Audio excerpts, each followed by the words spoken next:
சற்று முன் கிடைக்கப்பெற்ற மிக மிக முக்கியமான செய்தி ஒன்று கிடைக்கப்பெற்றுள்ளது.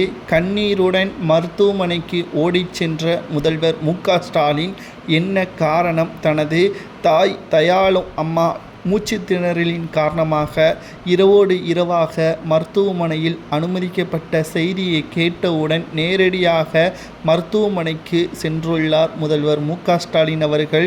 முன்னாள் முதல்வர் கருணாநிதி அவர்களது இரண்டாவது மனைவிதான் மு.க.ஸ்டாலின் அவர்களது தாயாக இருக்கக்கூடிய தயாளு அம்மா அவர்கள். தற்பொழுது 92 வயதாகக்கூடிய தயாளு அம்மா அவர்களுக்கு மூச்சு திணறல் காரணமாக இரவு 12:30 மணி அளவில் அப்பல்லோ மருத்துவமனையில் அனுமதிக்கப்பட்டிருக்கிறார்கள். தற்பொழுது இந்த செய்தியை கேட்டவுடன் முதலில் தொலைபேசியில் பேசிய மு.க.ஸ்டாலின் அவர்கள் உடல்நிலை மிக மோசமாக இருப்பதாக மருத்துவர்கள் கூறிவிட்டதை தொடர்ந்து அதிகாலை 7:30 மணி அளவில் நேரடியாக மருத்துவமனைக்கு சென்றுள்ளார்.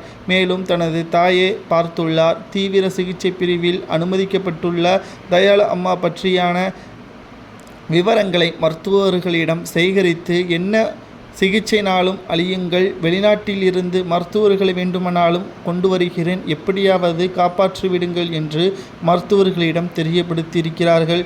ஆனால் எங்களது கையில் எதுவும் இல்லை, அடுத்த 48 மணி நேரத்திற்கு எங்களால் எதுவும் சொல்ல முடியாது என்றும் தற்பொழுது செயற்கை சுவாசம் பொருத்தப்பட்டிருப்பதாக தகவல்கள் தற்பொழுது கிடைக்கப்பெற்றுள்ளது. இதனால் தயாளு அம்மா அவர்களது மகன்கள் 4 நபர்களும் மருத்துவமனைக்கு வந்துள்ளனர். மு.க. அழகிரி அவர்கள் மட்டும்தான் தற்பொழுது அமெரிக்காவில் தனது மகனுக்கு சிகிச்சை அளிக்கப்பட்டு வருவதால் அவரால் கலந்து கொள்ள முடியவில்லை என்ற தகவலும் தற்பொழுது கிடைக்கப்பெற்றுள்ளது.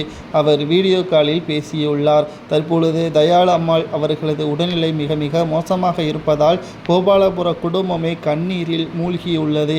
இந்த செய்தி தற்பொழுது சமூக வலைதளங்களில் வைரலாக பரவி வருகிறது.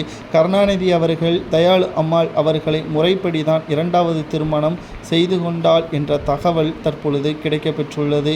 குறிப்பாக தயாளு அம்மாள் அவர்கள் மூச்சு திணறலின் காரணமாக மருத்துவமனையில் அனுமதிக்கப்பட்டுள்ள செய்தியை கேட்டவுடன் அதிர்ச்சியடைந்து முதலாவதாக மு.க.ஸ்டாலின் அவர்கள் செய்த உதவி என்னவென்றால் மருத்துவர்களை தொடர்பு கொண்டு என்ன சிகிச்சை வேண்டுமானாலும் பண்ணுங்கள், எதற்கும் தயங்க வேண்டாம், என்ன உபகரணம் தேவையோ அதை வெளிநாட்டிலிருந்து உடனடியாக இறக்குமதி செய்கிறேன் என்றும் தெரிவித்திருக்கிறார்.